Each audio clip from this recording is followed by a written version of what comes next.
శ్రీదేవి గారు నమస్తే అండి. మరి ఈ రోజున వైసీపీ పార్టీకి సంబంధించిన కొంతమంది నాయకులు అమరావతిలో తిరగడం జరుగుతుంది. మరి ఈ రోజున అమరావతిలో కొంతమందిని కూడా వాళ్ళ మీద చాలా దాడులు కూడా జరిగినాయని చెప్పి కూడా వైసీపీ నాయకులు మాట్లాడుతున్నారు. ఏంటి అసలు ఎలా చూడొచ్చు? ఈ రోజున వాళ్ళు అమరావతి రావడానికి గల కారణం ఏంటి అసలు? వాళ్ళకి ముఖ్యంగా ఏంటంటే అమరావతి బాగుపడటం, ఆంధ్రప్రదేశ్ బాగుపడటం ఇష్టం లేదు. ఇవాళ అమరావతిలో ఏ రకంగా అయితే పెట్టుబడులు పెడతానికి వస్తున్నారు, స్కూల్స్కి ల్యాండ్ ఇవ్వమంటున్నారు, కాలేజీలు పెడుతున్నారు. మరి అసలు అత్యుత్తమంగా మరి దేశ ప్రధాని దేశ సచివాలయాన్ని కూడా ఇక్కడ ఇది పెడతామని చెప్పి రకరకాలుగా పెట్టుబడులు వస్తుంటే దాన్ని జీర్ణించుకోలేకుండా ఇక్కడ ఇవాళ ఏదో ఒకటి ఎలిగేషన్ చేయాలి. ఈ పెట్టుబడులు తెచ్చేదానికి మనం ఇది చేయాలి. ఇక్కడ ఏదో అల్లర్లు సృష్టిస్తున్నారు, ఇది ఒక జమ్మూ కాశ్మీర్ లాగా ఉంది, ఇక్కడికి ఎవరు వెళ్ళొద్దనని వాళ్ళకి ఒక అభద్రతా భావాన్ని చూపించటం కోసం ఈ రకంగా చేసి మాట్లాడుతున్నారు.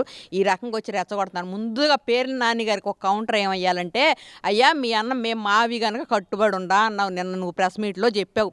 ఆ కట్టుబడి ఉండాడు, మరి అమరావతి ఎందుకు వచ్చావు? ఆ మావిగన్లో ముందు మరి మీ మచిలీపట్నం ఏముందగా, మరి అక్కడి నుంచి డెవలప్ చేసుకుంటా రాకపోయావా? ఎంతో కొంత నీ దగ్గర నిధులు పెట్టి మేము కొంత బాగు చేస్తున్నాము, ఇదే మనకి రాజధానికి సరిపోయిద్దని చెప్పేసి రాకపోయావా?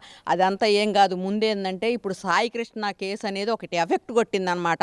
దాన్ని అడ్డం పెట్టుకొని కాపుల్ని కమ్మ కాపులని లేకపోతే మతాల మధ్య కులాల మధ్య చిచ్చులు పెడతానికని చూశారు. అది ఫెయిల్ అయిపోయింది. ఏమైందంటే ఇప్పుడు ఆ సిఐ నాగరాజు గారిని అరెస్ట్ చేశారు. మళ్ళీ మిగతా వాళ్ళందరినీ కూడా అరెస్ట్ చేయడానికి సిద్ధంగా ఉన్నారు. ఆ తల్లిని పిలిచి ఓదార్చారు, మీకు నేను న్యాయం చేస్తామన్నారు. అది అంతటితో కథ సమాప్తం అయిపోయింది. అట్లా కాకుండా ఈ పెనమాక ఉండవల్లి రైతులను పాపం వీళ్ళు ఎన్నాళ్ళ నుంచి ఆగినోళ్ళు ఆగి ఆయన దగ్గర ప్రెస్ మీట్కి వెళ్ళారనమాట. వెళ్ళంగానే నేను మావిగాని కట్టుబడి ఉండాను, అదెట్లా ఇదెట్లా అంటే ఉందే పోయింది ఉంచుకున్నది పోయింది అనే లెక్కలో వాళ్ళు రిలీజ్ అయ్యి ఇవాళ 80% ల్యాండ్ ఎక్విజేషన్ చేస్తామని రెండో నోటీస్ సర్వ్ చేసినాక 80% భూములు ఇచ్చేశారనమాట జనం. ఆ భూములు ఇచ్చేసరికి ఇదంతా జీర్ణించుకోలేక మనం ఎక్కడికొక చోట పోయి ఏదన్నా అల్లరి సృష్టించడం ఏదన్నా చేస్తే కనుక మనకి అక్కడ మద్దతు వచ్చిద్దని చెప్పేసి మాట్లాడుతున్నాం. ఇంత క్రితం రోజుల్లో ఇంతకింత 1631 రోజు రోడ్ల మీద ఆడాళ్ళను కూర్చోబెట్టి ఏ రకంగా అయితే మా చేత ఒక నిరసన ఉద్యమం అనేనని ఏమి తెలియని ఇక్కడ ఈ మహిళల్ని ఏ రకంగా అయితే రోడ్ల మీద ఇడ్చి బట్టలే జించారు, మరి మీ ఇష్టం వచ్చినట్టు కొట్టి, మరి ఏ రకంగా అయితే ఆ బాత్రూముల మీద డ్రోన్లు ఎగరేసి మమ్మల్ని ఏ రకంగా చెయ్యాల్సిన అవమానాలన్నీ రాజధాని మహిళలను చేశారనమాట. మానాభిమానాలు దెబ్బతినే విధంగా వీళ్ళట్లా వీళ్ళిట్లా వీళ్ళు BMW కారు వాడుతున్నారు, వీళ్ళ మెళ్ళో గొలుసులు ఉండయి, రైతు అంటే ఇట్టు ఉండకూడదు, బురద పూసుకొని ఉండాలని చెప్పి మీరు చేసిన వ్యాఖ్యలు అది మీకు శాపమై తగిలి 11 సీట్లు వచ్చినా కూడా ఇంకా సిగ్గుశరం లేకుండా ఇంకా అమరావతి మీద పడి ఆడవడం జరుగుతుందనమాట. ఎక్కడా లేని టాపిక్. రాష్ట్ర వ్యాప్తంగా ఎన్నో రకాల సమస్యలు ఉంటాయి. మరి దానికి ఏదన్నా ఇంతవరకు పోలవరానికి మరి నిధులు ఇప్పుడు మరి అమరావతి అంటే నేను వ్యతిరేకం అన్నావు, మరి పోలవరం రాష్ట్రం మొత్తం బాగు చేయాలంటే మరి పోలవరం ఏమాత్రం బాగు చేశావు? మరి పోలవరం నిర్వాసితులకు మరి నువ్వు ఉండంగా మరి వాళ్ళకి ఇవ్వలేదే, ఏ కాంపన్సేషన్ డబ్బులు ఏమి ఇవ్వకుండా అన్నీ అట్టిపెట్టి పేరబెట్టి నీ తండ్రి హయాంలో శంకుస్థాపన చేసిన ఇదనమాట. దాన్ని కూడా పక్కన పెట్టి నీ ఇష్టం వచ్చినట్టు చేసి ఇవాళ రాష్ట్రాన్ని అధపాతాళానికి తొక్కే స్థితిలో నువ్వు తీసుకొస్తే రాష్ట్రాన్ని అభివృద్ధి పదంలో నడపడానికని చంద్రబాబు గారు విశ్వ ప్రయత్నాలు చేసి అయ్యాగొడుకు ఇద్దరు చెరొక దేశం పోవటము చెరొక రాష్ట్రం పోవటము, మరి వాళ్ళందరూ అన్ని రాష్ట్రాల సీఎంలను కలుపుకొని ఇదవటము చేస్తుంటే దీన్ని తట్టుకోలేక ఏ రకంగా అయితే చేస్తున్నామో ఇవాళ ఇక్కడ అమరావతిలో అరలో సృష్టించడంలోనే తెలుస్తుంది. మరి నిన్నగా మొన్న లోకేష్ గారిని అర్నబ్ గోస్వామి గారు తెకమాక పెట్టి వాళ్ళని ఏ రకంగా అయితే ముప్పు తిప్పలు పెట్టి 3 చెరువులు నీళ్ళు దాపించాలో ఆయన బాగా సబ్జెక్ట్ ఉండరు నా జర్నలిస్టు. అట్లాంటి ఆయన కూడా ఆయన నోటమ్మటే లోకేష్ గారిని మెచ్చుకుంటే ఇవన్నీ జీర్ణించుకోలేకపోతున్నావు. అందుకని చెప్పేసి ఏ రకంగా ఇక్కడ అల్లర్లు సృష్టించడానికి నువ్వు ముందు ఇది చేస్తున్నావు, దాన్ని తిప్పికొట్టే బాధ్యతలు. ఇంతకుముందు ఏ రకంగా అయితే 1631 రోజు రోడ్డు మీద ఎక్కి ఉద్యమం చేశాము, మేము కూడా ఈ ప్రభుత్వానికి ఒక విన్నపం చేయదలుచుకున్నాం. వీళ్ళని మీ మంచితనాన్ని చేతగాంతనం లాగా యూజ్ చేసుకుంటున్నారు, వీళ్ళని ఎవరికి వాళ్ళకి కీలేరికి వాత పెడతా ఉంటేనే బాగుంటుంది. మరి ఇప్పుడు రెడ్ బుక్ అని ఆ రెడ్ బుక్ నా కుక్క కూడా భయపడదని చెప్పేసి అంబటి కొన్ని వ్యాఖ్యలు చేస్తున్నాడు. ఆ కుక్కే భయపడిద్దో వాళ్ళే భయపడతారు. మిమ్మల్ని ఏమి అకృత్యంగా చేయమంటల్లా, వాళ్ళు చేసిన ఇదినే బయటికి తీసుకొచ్చి జనంలో పెట్టమని చెబితే మీరేమో రాష్ట్ర అభివృద్ధి, మరి రాష్ట్రాన్ని నీళ్లు నిధులు నియామకాలు ఇవన్నీ జరగాలి, రాష్ట్రానికి పెట్టుబడులు తేవాలని మీరు పోతుంటే ఇక్కడ రాష్ట్ర ప్రజలనే వీళ్ళు తప్పుదారి పట్టిస్తున్నారు. అంటే నిజంగా శ్రీదేవి గారు ఇక్కడ జగన్మోహన్ రెడ్డి గారికి ప్రజల పక్షాన అమరావతి రైతుల పట్ల నిజంగా నాకు రైతులంటే చాలా ప్రేమ ఉందని అనుకున్నప్పుడైతే మరి రైతుల పాలనలో ఎందుకు జగన్మోహన్ రెడ్డి గారు బయటికి రాలేదు, మీలాంటి రైతులను ఎందుకని కలవలేదు జగన్మోహన్? మరి ఈ రోజున అధికారం కోల్పోయిన తర్వాత కొంతమంది ఒక 5గురిని ఒక కమిటీలో ఏర్పాటు చేసి వాళ్ళందరూ అమరావతి వెళ్ళి రైతుల పరామర్శించడానికి ఈ రోజున పంపించడం ఎందుకు, గతంలో ఎందుకు రాలేదు, ఇప్పుడు ఎందుకు వచ్చారనుకోవచ్చు వాళ్ళు? అసలు ఆయనకి నచ్చని పదం ఏదన్నా ఉందంటే అమరావతి, నచ్చని ప్రాంతం ఏదన్నా ఉందంటే అమరావతి. మరి ఇక్కడ అన్నీ అమర్చిన పెట్టిన దానికి సింహాసనం మీదకి వచ్చి కూర్చొని ఇక్కడ పాలన చేసావు, గత 5 సంవత్సరాలు పాలన చేసావు, అయినా నీకు అదేమీ లేకుండా మా ముందుగా వెళ్తా కూడా మూసొండ కొట్లకు దండాలు పెట్టుకొని వెళ్ళి మా మూసొండ కొట్లు వేసినాయి అమ్మ 11 సీట్లు వచ్చినాయి. అందుకని చెప్పేసి జనాన్ని అనేది రైతులు నేను న్యాయం చేస్తాను, అది చేస్తాను, ఇది చేస్తా అంటే రైతులు కూడా ఎవ్వరు నిన్ను నమ్మే పక్షంలో లేదు.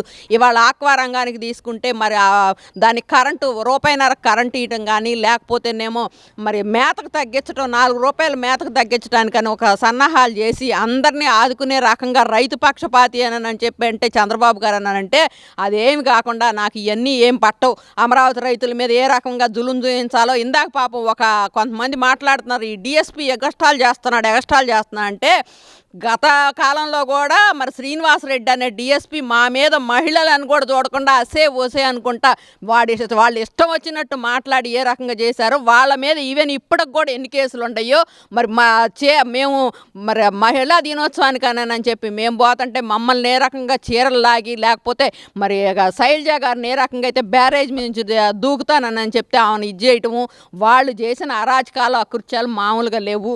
మా ప్రాంతంలోకి రావడానికి కూడా మాకు ఆధార్ కార్డు తీసుకొచ్చి తిరిగిన రోజులు ఉంటాయి. ఇవాళ మీ ఆధార్ కార్డు తీసుకొని మీ ప్రాంతానికి వెళ్ళి మీ ప్రాంతంలో చూసుకోండి, మా ప్రాంతంలోకి రావడానికి మీరేమిది. మరి అది కూడా కాకుండా రాష్ట్రానికి ఒక మామూలుగా చెడు అభిప్రాయాన్ని కలగజేయడానికి ఇది ఆంధ్రుల రాజధాని అమరావతి అంటే అమరావతి ఆంధ్రుల రాజధాని కాదు, 29 గ్రామాల రాజధాని. అందుకని చెప్పి మేము పోతుంటే ఈ రకంగా అడ్డుకున్నారని ఖచ్చితంగా ఇంకా కాసేపట్లో సాక్షి ఛానల్లో కనుక రాకపోతే అప్పుడు అడగండి. అంటే ఇక్కడ అమరావతి రైతులంతా కలిసి వైసీపీ ఎవరైతే పరామర్శించడానికి వచ్చారో వాళ్ళందరూ కూడా మీద కూడా దాడులు చేశారని చెప్పి కూడా మాట్లాడుతున్నారు. మరి ఆల్రెడీ ఈ పాటికి దానికోసమే వచ్చి ఇక్కడ రెచ్చగొట్టే వ్యాఖ్యలు చేయడానికి మాత్రమే మొన్న పిలిపించుకున్నారు మరి జగన్మోహన్ రెడ్డి గారు. మరి ఆ ఇవ్వని రైతులందరినీ కొంతమంది నంబర్సే కదా, మరి ఒక 50 మందో 25 మందో అంత కొంతమంది మెంబర్స్ వాళ్ళందరూ వస్తారు. నువ్వు ల్యాండ్ మీదకి వెళ్ళి ఏం సర్వే చేయలేవుగా, మరి అక్కడ ఏముందా ఏంటా అని చూడలేవుగా. అదంతా కాకపోతే నీ దగ్గరకు రమ్మంటే బులోమంటా వచ్చే రైతులు ఉంటారు, ఆ రైతులను పిలిచి మీరే అక్కడే మాట్లాడుకోపోయారా?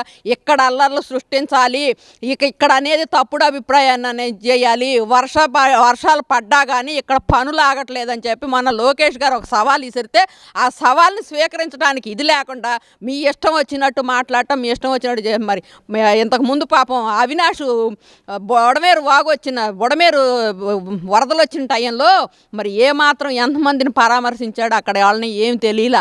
మరి నేను 1 కోటి రూపాయలు అని చెప్పి ప్రకటించాను, నువ్వేమాత్రం ఇచ్చావు అక్కడ ఉన్న ప్రజలకు తెలియట్లా. వాళ్ళు అవన్నీ ఇప్పుడు అడుగుతున్నారు, మరి నువ్వేం చేస్తున్నావు, ఎవరన్నా మరి నీ మంచిగా చెడా ఏంటంటే మీరు మాకు అక్కర్లేదు, మా ఇంటికి రావడానికి వీల్లేదు అంటున్నారు. అవన్నీ జీర్ణించుకోలేక ఇవాళ ఇక్కడ అల్లరి సృష్టించాలి. మరి ఏదైనా పెట్టుబడులు పెట్టడానికి వచ్చిన వాళ్ళు కూడా ఇక్కడ జమ్మూ కాశ్మీర్ లాంటి గొడవలు జరుగుతున్నాయి, మనం ఇక్కడ ఇన్వెస్ట్ చేస్తే మరి ఇబ్బంది పడతామని చెప్పి వాళ్ళు వెనక్కి పోవాలి. అందుకని చెప్పి కోహానా రాజకీయాలు చేయటానికి మీకు మీరే సాటి అందులో మేధావులను వేశారనమాట ఇక్కడ కమిటీని. మరి రాజధాని పరిరక్షణ అంట మాకు కూడా లేదు అంత మంచి ఇది అనమాట, అంత మంచి పేరు ఎన్నుకొని పాపం బాగా చేశారు. ఇవాళ జనం మీ కీలేరుకు వాత పెట్టారు.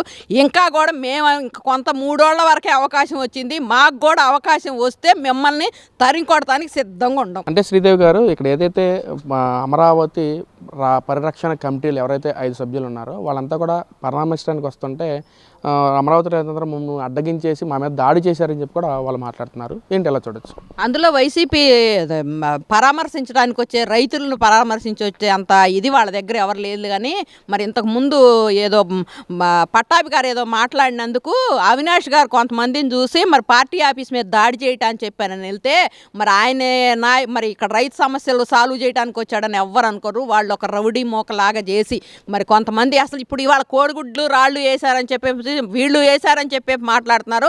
అవి వాళ్ళ కారుల్లో నుంచి బయటకు వచ్చినాయి అని చెప్పేసి అక్కడుండ మీడియా వాళ్ళ మిత్రులు వాళ్ళందరూ చూపించడం కూడా జరుగుతుంది. వీళ్ళంతా మరి కుహానా రాజకీయ నాయకులు అనమాట. ఇప్పుడు మేము బాగా హవా చేస్తే మాకు రేపు మంత్రి పదవులు ఇస్తారు, మా హయాం వచ్చినాక మంత్రి పదవులు ఇస్తారు అని చెప్పి ఒక దింపుడు కాలం ఆశతోటి మీరు మాట్లాడుతున్నారు. మా నాయకులు వచ్చేది లేదు, మీరు మంత్రులు అయ్యేది లేదు. ప్రజల్లో ఇంకా మీరు చెడ్డ పేరు తెచ్చుకోవడానికి సిద్ధంగా అయితే ఉండారు. రౌడీయిజం చేయడానికి అమరావతిలో పనిచేయదు. దేవతల రాజధాని అమరావతి అని చెప్పి మేము ఎప్పుడైతే అనుకున్నామో అదే దేవతల రాజధానిగా ఇక్కడ ఉంటుంది. ఎటువంటి ఘర్షణ వాతావరణం కూడా లేకుండా సాఫీగా జరిగిపోతున్న ఇక్కడ పనుల్ని మీరేదో చేయాలని చెప్పి వచ్చినా కానీ మీ తాతల తండ్రుల వల్ల కూడా కాదు. అందుకని చెప్పేసి అమరావతిగానే సుస్థిరంగా ఉంచితే ఆంధ్రప్రదేశ్ రాజధాని అంటే దేశ రాజధానిలో కూడా మిగులు రాజధాని కట్టుకొని ఉంటే మీరు కూడా సహకరించారని ఒక మంచి పేరు అయితే వచ్చింది. కానీ మీరు ఇట్లా చేస్తే మాత్రం అమరావతికి వ్యతిరేకంగా చేసిన రాక్షసులు ఎవరు అంటే వైసీపీ అండుకో బ్యాచ్ని మొత్తాన్ని మీ పేర్లన్నీ కూడా చరిత్రలో చిరస్థాయిగా నిలిచిపోయేటట్టు చేసుకుంటున్నారు మీరు.